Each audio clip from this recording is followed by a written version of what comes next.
Hello students, बी scholar या educational चॅनलमध्ये तुम्हा सर्वांचं स्वागत आहे।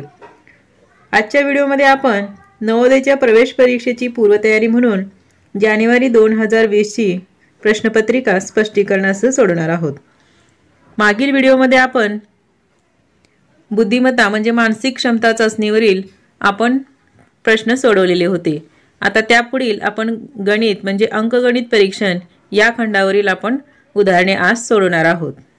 त्यातील पहिला प्रश्न आहे म्हणजेच 41 क्रमांकाचा, कमाल 7 अंकी संख्या आणि किमान 4 अंकी संख्या यामधील फरक किती आहे। तर कमाल 7 अंकी संख्या कमाल संख्या आहे, म्हणजे 9 ने तयार होणारी संख्या ही कमाल संख्या मानली जाते। आणि त्यानंतर त्यांनी किमान 4 अंकी यामधील म्हटलेला आहे। किमान 4 अंकी म्हणजे 1000। आता यामधील आपल्याला फरक काढायचा आहे, यांच्यातील फरक काढूया आपण।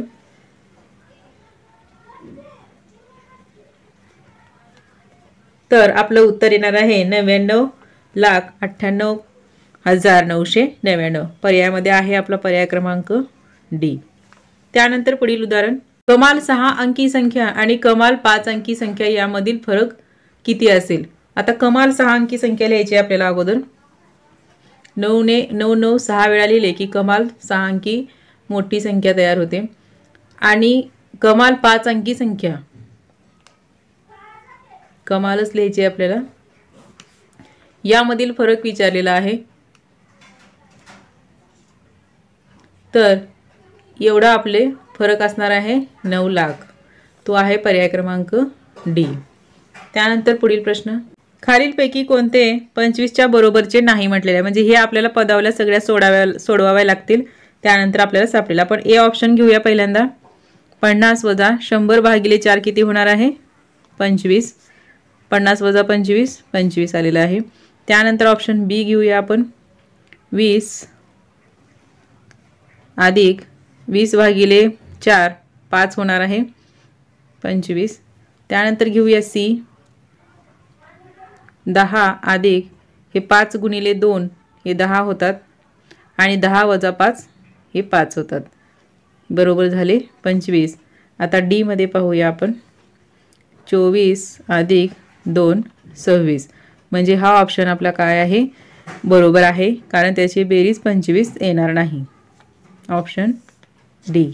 खालील विधान सत्य ठरण्यासाठी x ची किंमत किती आहे। आता ही पदावली आपल्याला सोडवावी लागणार आहे। पहा कशी सोडवायची। हे 3 पूर्णांकयुक्त अपूर्णांकाला अपूर्णांकामध्ये रूपांतर करून घ्यायचे आहे। 11 गुणिले 3 अधिक 7 करायचे। 33 अधिक 7 किती होतात 40/11 गुणिले हे 11/5 भागिले 3/7 गुणिले x बरोबर 4/3। हे 11 कॅन्सल होतात अंशामधले आणि छेदामधले। 5 ने जर आपण 40 ला भाग दिला तर काय होणार आहे 5 × 5 5 × 8 = 40, म्हणजे राहिलं काय ह्या कंसामध्ये 8/1 भागिले हे काय होणार आहे 3x/7 बरोबर 4/3। आता या ठिकाणी भागाकारामध्ये उलटून गुणाकार असतो। 8/1 गुणिले 7/3x बरोबर 4/3। त्यानंतर काय होईल,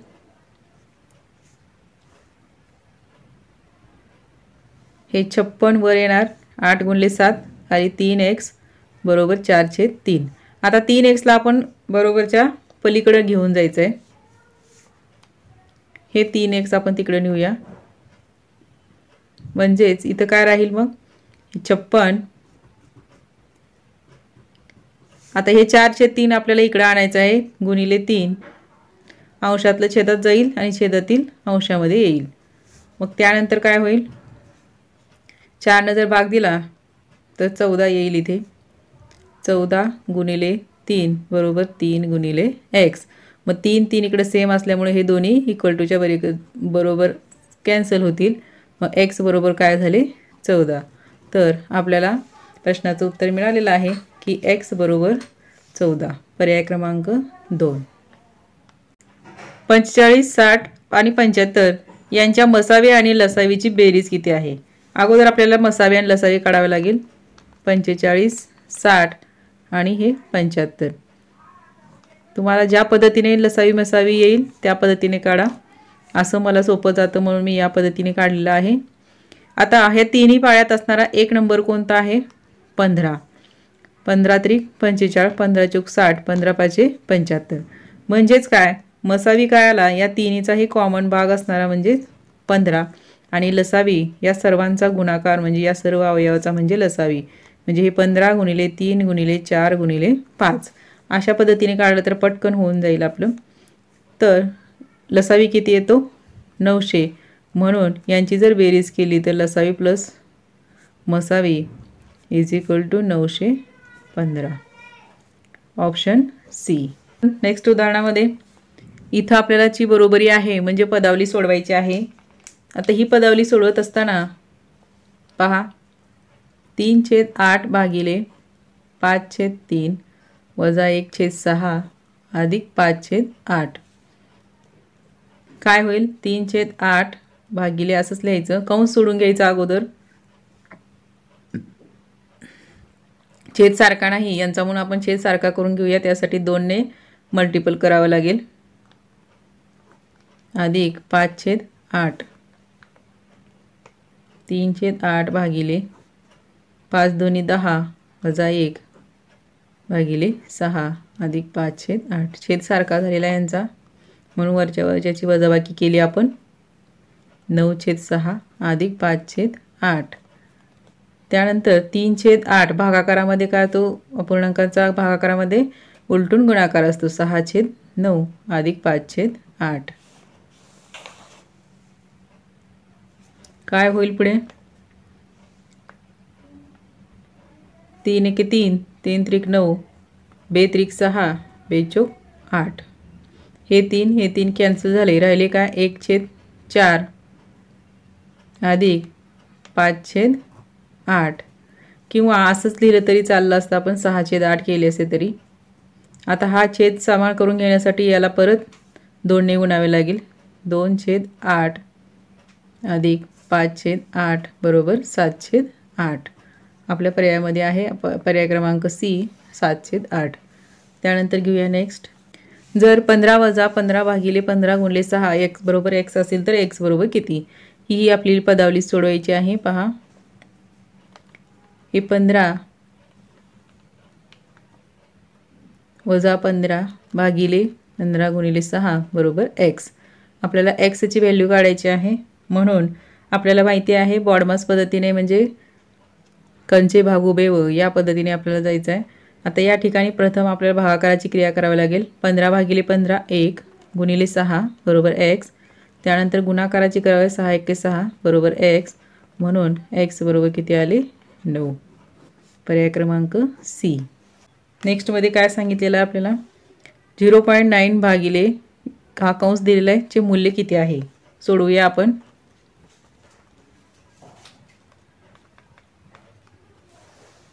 आता काय करायचं आहे? हे 0.9 असंच भागिले हा कंस सोडवायचा आहे आपल्याला अगोदर. यांचा जर गुणाकार केला तर काय? 0.09. आता यांना भागाकार करायचा आहे. ज्यांना आडवा भागाकार जमत नसेल दशांश चिन्हाचा त्यांनी उभा करायचा आहे म्हणजेच 90 असणार आहे आणि हा 0.09. मग आता या दोन्हीचे चिन्ह आपण उजव्या बाजूला दोन्हीकडे सरकवले म्हणजे 100 ने जर गुणलं तर काय होणार आहे? 90/9 बरोबर 10. Option D 10. जर बी ही संख्या दुसऱ्या एका सीच्या संख्येपेक्षा 10% लहान असेल आणि सी 150 पेक्षा 5% जास्त असेल तर बी किती आहे? आता हे उदाहरण सोडवूया आपण. प्रथम आपण सी ची किंमत काढूया.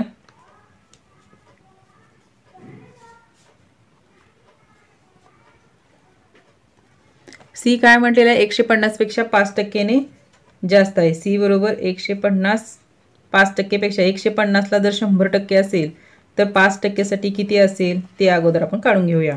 मग काय होईल? 150 गुणिले 5 भागिले 100 बरोबर काय होणार आहे? 0 0 कॅन्सल झाले. 15 5 75 भागिले 10 बरोबर 7.5. म्हणजे ही 150 पेक्षा 7.5 ने जास्त आहे.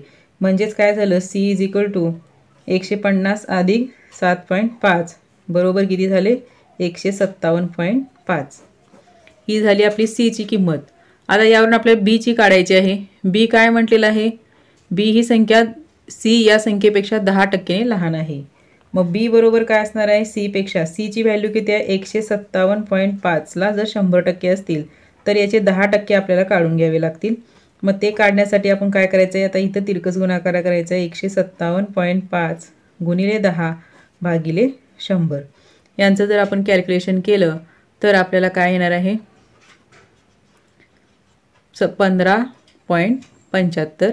हे आपलं काय येईल, बीची 10% म्हणजे सीच्या 10% एवढी आली. म्हणून बी बरोबर काय येईल, मग बी बरोबर 157.5 वजा कारण कमी आहे, 5%ने कमी आहे म्हणून आपण वजाबाकी केलेली आहे. पुढे सोडवूया आपण. बी बरोबर किती, 157.5 अधिक 15 वजा, कारण लहान आहे 15.75. तर यांची उत्तर येतं आपल्याला 141.75. तुम्ही उभी मांडणी करून वजाबाकी करू शकता. हे एवढं आपलं उत्तर आहे, ऑप्शन डी. अशा प्रकारे तुम्ही जर टक्केवारी चांगल्या पद्धतीने येत असेल तर आपल्याला हे गणित पटकन सोडलं जाईल. त्यानंतर घेऊया नेक्स्ट. 175 ग्रॅमच्या 10%च्या 5% म्हणजे किती, असं त्यांनी विचारलेलं आहे. मग 175च्या 10%, च्या म्हणलं की गुणाकार, टक्के म्हणलं की भागाकारामध्ये 100, याचे परत 5% म्हणजे 5/100. आता आपण सोडवायचं आहे हे. 10 एके 10, 10 10 100, 5 एके 5, हे झाले 20, म्हणजेच 175/10 गुणिले 20. आता बरोबर काय होणार आहे, 17.5 भागिले 20 यांचा जर आपण भागाकार केला तर तो येणार आहे 0.875 ग्रॅम. हे आपलं उत्तर आहे, ऑप्शन सी. नेक्स्ट, खालील विधानाचा गोळा बेरीज परिणाम शोधून काढायचा आहे आपल्याला.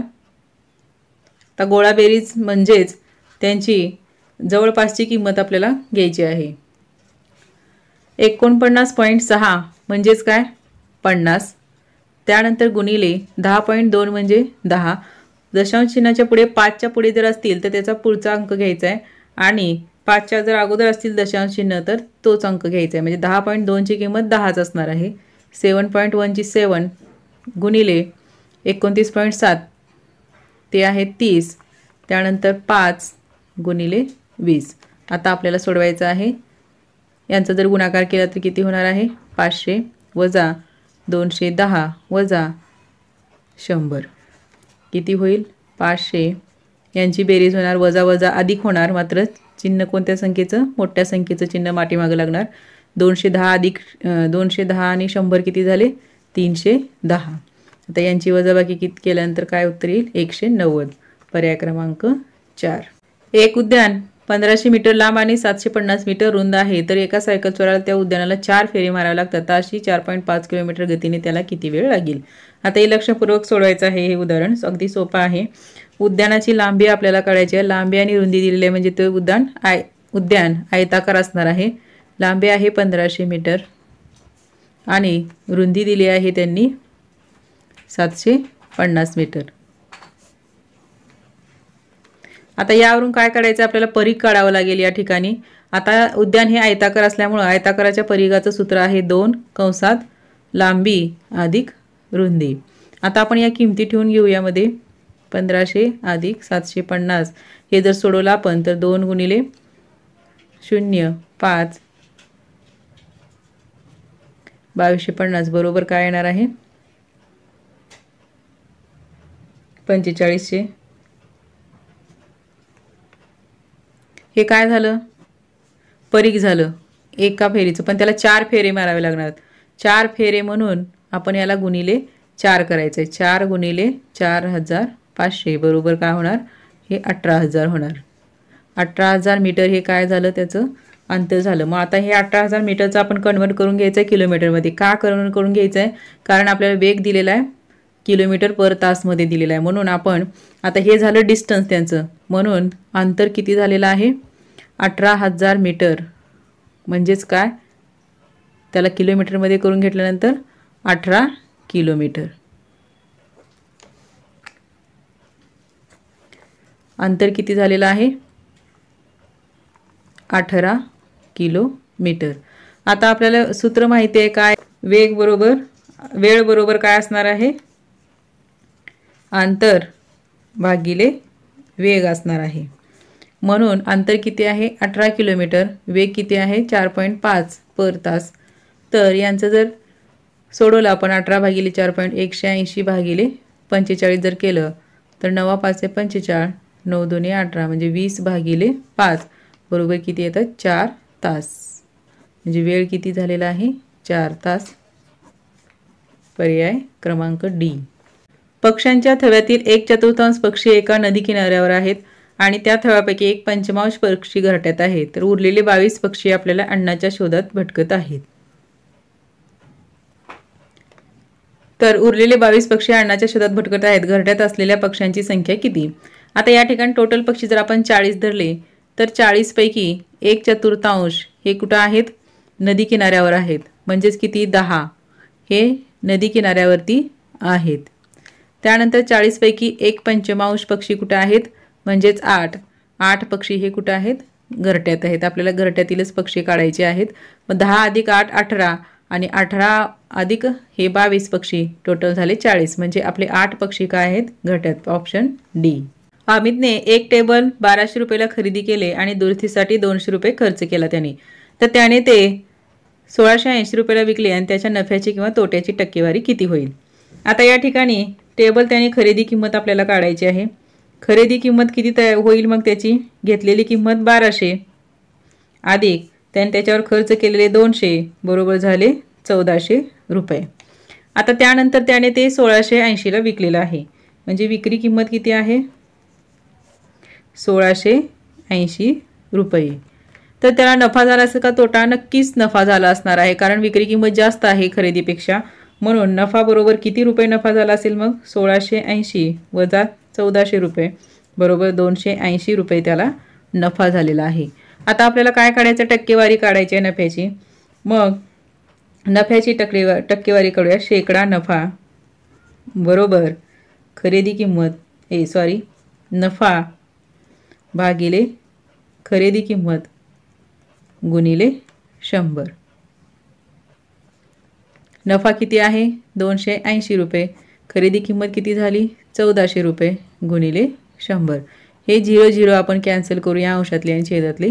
तर 14 2 28 20 म्हणजे शेकडा नफा किती आहे 20।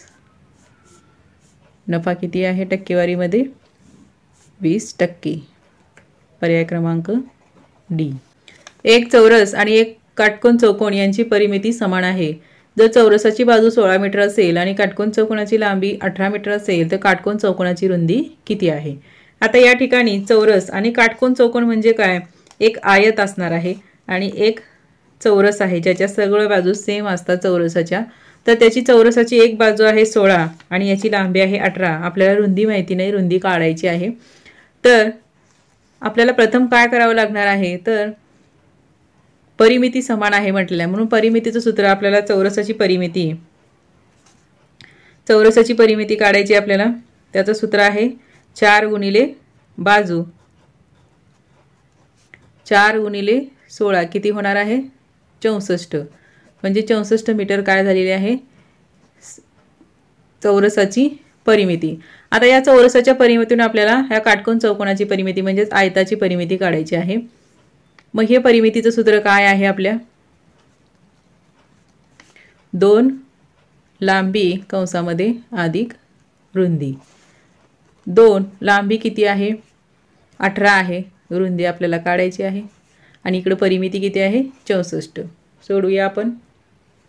आता या ठिकाणी 64 हे गुणिले 2 कंसाला असलेले इकडे येऊन भागिले 2 होणार आहे आणि हे 18 अधिक हे रुंदी। 64 भागिले 2 म्हणजे इथं 32 झालेलं आहे, 18 अधिक रुंदी म्हणून 32 वजा 18 बरोबर रुंदी, म्हणून रुंदी किती झालेली आहे, रुंदी बरोबर 14 मीटर। पर्याय क्रमांक ए। 8 मीटर लांब 6 मीटर उंच आणि 22.5 सेंटीमीटर जाड अशा भिंतीकरता किती विटा लागतील जर प्रत्येक वीट ही 25 सेंटीमीटर 11.25 सेंटीमीटर आणि 6 सेंटीमीटर या मापाची असेल। आता या ठिकाणी आपल्याला काय करावं लागणार, हे भिंतीचं माप आणि हे विटाचं माप यांचं डिवाइड करावं लागणार आहे आपल्याला. आपल्याला माहित आहे यांचं घनफळ बरोबर काय, L × B × H म्हणजे लांबी गुणले रुंदी गुणले उंची. त्या अगोदर काय करायचं आपल्याला, एकक कोणत्या एककामध्ये आहे ते बघून घ्यायचं आहे. सेंटीमीटरमध्ये आहेत काही आणि हे मीटरमध्ये आहेत. मग मीटरला काय करायचं आपण, सेंटीमीटरमध्ये रूपांतर करून घ्यायचं. मग 8 मीटर बरोबर काय होणार आहे, 800 सेंटीमीटर.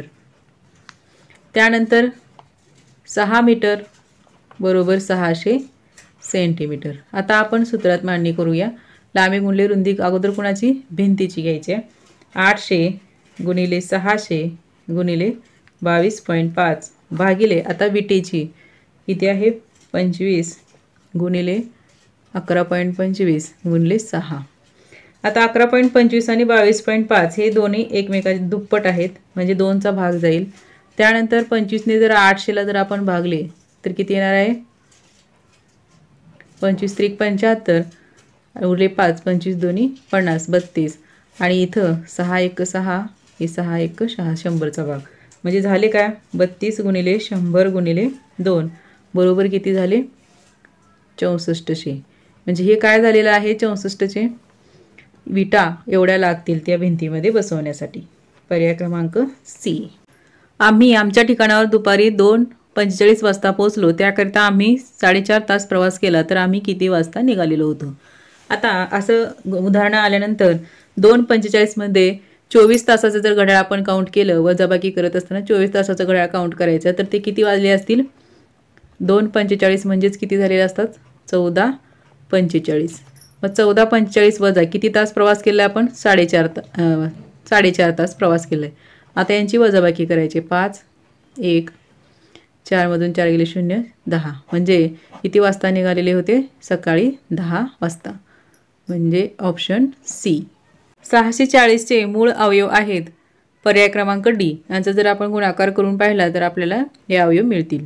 नाहीतर तुम्ही पाडवू शकता. त्यानंतर दर साल दर शेकडा 5% सरळ व्याजाने 1200ची रक्कम किती वर्षात 1800 बनेल. आता जे दिलेलं आहे आपल्याला गणितामध्ये ते अगोदर आपण लिहून घ्यायचं आहे. दर किती आहे, दर बरोबर 5% आहे. त्यानंतर सरळ व्याजाने 1200 रुपये म्हणजे मुद्दल किती आहे त्यांची, 1200 रुपये. आणि रक्कम किती वर्षामध्ये, वर्षामध्ये म्हणजे आपल्याला काळ काढायचा आहे, क काढायचा आहे आपल्याला. त्यानंतर 1800 बनेल म्हणजे त्यांनी आपल्याला अमाऊंट दिलेली आहे, टोटल अमाऊंट म्हणजे काय दिलेले, रास दिलेली आहे. तर टोटल अमाऊंट म्हणजे P - I, P + I असतं. मग आपल्याला काढायचं आहे आता I म्हणजे व्याज काढायचं आहे. मग व्याज बरोबर काय असणार आहे, रास वजा मुद्दल. रास किती आहे आपली, किती बनणार आहे, 1800. 1800 वजा 1200 बरोबर 600 रुपये काय झालेला आहे, व्याज. मग आता या माहितीवरून आपल्याला काय काढता येईल, काळ काढता येईल, किती वर्ष लागतील ते काढता येईल. तर आपल्याला सूत्र माहिती आहे, सरळ व्याज बरोबर मुद्दल गुणिले दर गुणिले काळ भागिले 100. आता यामध्ये किमती ठेवायचे तर आपल्याला काय होईल, 1200 गुणिले दर किती आहे 5, काळ आपल्याला काढायचा आहे भागिले 100 आणि इकडे सरळ व्याज किती आहे 600 रुपये. आता क बरोबर काय होईल, क बरोबर हे 600 गुणिले 100 भागिले 1200 गुणिले 5. 0 0 कॅन्सल करूया आपण. 6 2 12 6 1 6 म्हणजे काय झालं, 100 भागिले 5 2 10 बरोबर 10. म्हणजे क बरोबर किती, 10 वर्षे लागतील. पर्याय क्रमांक ए. लास्टचं उदाहरण आहे आपलं अंकगणितमधून 140.75 गुणिले 0.01. आता पॉईंट सरकवासरकी करायचं आहे आपल्याला. 1चा जर आपण गुणाकार केला पॉईंट दशांश चिन्ह न धरता तर आपला गुणाकार येतो एवढा आणि पॉईंट सोडून द्यायचं आहे आपल्याला 1 2 3 4 जेवढे अंक सोडून डेसिमल पॉईंट असेल तेवढे अंक सोडून द्यायचे आहे. म्हणजे आपला उत्तर आलं 1.4075 ऑप्शन सी. तिसरा खंड आहे भाषा परीक्षण. यावरील प्रश्न आपण आता सोडवणार आहोत. त्यावरील उतारे दिलेले आहेत। तुम्हाला 4 उत्तरे दिलेली असतात, त्यावरून तुम्हाला प्रश्नांची उत्तरे लिहायची असतात। त्यामधील पहिला उतारा आहे, उतारा तुम्ही वाचून घ्यायचा। तर त्याखालील प्रश्न सोडवूया। जर एखाद्याला खरे शिक्षण हवे असेल तर डॅश डॅश महत्त्वाचे आहे। तर या उतारा जर आपण नीट वाचला असेल बारकाईने तर प्रवास करणे महत्त्वाचे आहे असं या उतारावरून आपल्याला समजते। खालीलपैकी कोणता शब्द मनोरंजक या शब्दाचा समानार्थी शब्द आहे? 4 पर्याय वाचायचे आहेत। त्यामधील मनोरंजक साठी समानार्थी शब्द आहे दृश्यावलोकन। त्यानंतर पुढील प्रश्न, भेटी देणे डॅश डॅश भेटी देणे हे प्राचीन भारतामध्ये पवित्र मानले जाते। तर तीर्थस्थळाला भेटी देणे हे प्राचीन भारतामध्ये पवित्र मानले जाते। लोकांनी जर डॅश डॅश भरपूर केला तर त्यांच्यामध्ये एकत्वाची भावना येते। लोकांनी जर प्रवास भरपूर केला तर त्यांच्यामध्ये एकत्वाची भावना येते। ऋषी म्हणजे विद्वान माणूस होय। उतारा 2 घेऊया आपण। उतारा वाचून घ्यावा।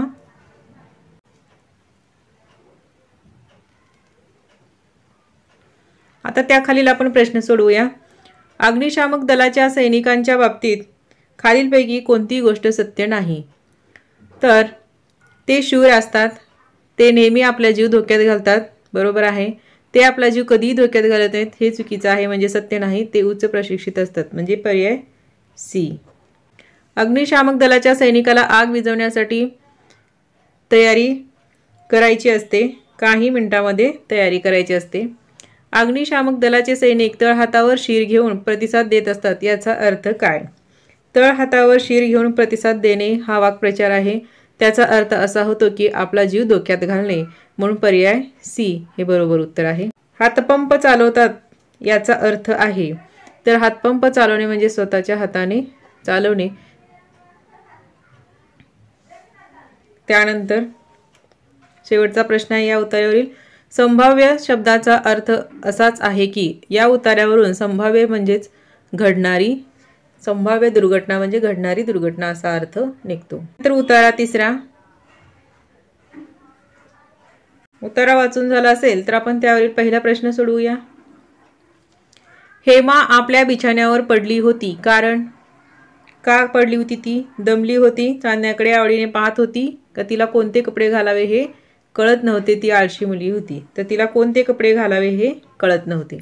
तिला आपल्या कपड्यापैकी कुठलेच कपडे घालता येत नव्हते, कारण त्यापैकी कुठलेच कपडे तिला बरोबर नीट बसत नव्हते। कपड्यांचा ढीग जमवायचा याचा समानार्थी शब्द काय? कपड्यांचा ढीग जमवणे म्हणजे कपडे साठवणे। हेमा आहे, कशी मुलगी आहे हेमा? अधाशी, दानशूर, आपमतलबी, कंजूस। तर ती दानशूर आहे, कारण तिने सगळे कपडे शेवटी देऊन टाकायला सांगितले होते आईला। दान करणे याच्या विरुद्धार्थी शब्द आहे। दान करणे म्हणजे बी स्वीकारणे। उतारा 4, इथे थोडी प्रश्नपत्रिका वाटलेली आहे, तर एक ओळ गेलेली आपली फक्त, तरतरीत आणि आरोग्य चांगले राहण्याकरिता असं तिथं शब्द आहे। खालील उतारा पूर्ण वाचून घ्यायचा। पहिला प्रश्न, या उतार्याचा मुख्य उद्देश आहे आपल्याला फायदे सांगणे। कशाविषयी फायदे सांगितलेले या उतार्यामध्ये? आरोग्यपूर्ण राहण्याचे। जेव्हा लेखक म्हणतो सायकल चालवणे हे पर्यावरणाच्या दृष्टीनेही चांगले आहे, तेव्हा खालीलपैकी कोणते सत्य नाही? सायकल कुठलेही अनारोग्यकारक वायू सोडत नाही, हेही बरोबर आहे। ती पेट्रोल किंवा डिझेल याविना चालते, बरोबर आहे। ती हवेला प्रदूषित करीत नाही, हेही बरोबर आहे। ती सर्व वयांच्या माणसांना चालवता येते, तर पर्याय डी हे उत्तर बरोबर आहे।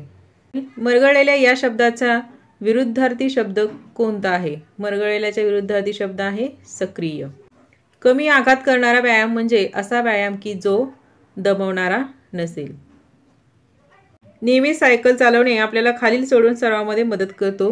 चरबी कमी करणे, स्नायू बळकट करणे यामध्ये मदत करतो। काम आणि गंमत यांची सांगड घालतो, हे चुकीचं आहे। गंभीर अपघात टाळणे हेही होतं, आणि आरोग्यपूर्ण राहणे, हे सगळे सायकलीचे फायदे आहेत। फक्त ऑप्शन बी हे मदत करत नाही त्यासाठी, म्हणून ते उत्तर बरोबर आहे। अशा प्रकारे आज आपण जानेवारी 2020च्या नवोदय प्रवेश परीक्षेतील सराव प्रश्नपत्रिकेतील आपण मराठी म्हणजे भाषा विषय सुद्धा नवोदय प्रश्नपत्रिकेतील सोडवलेला आहे।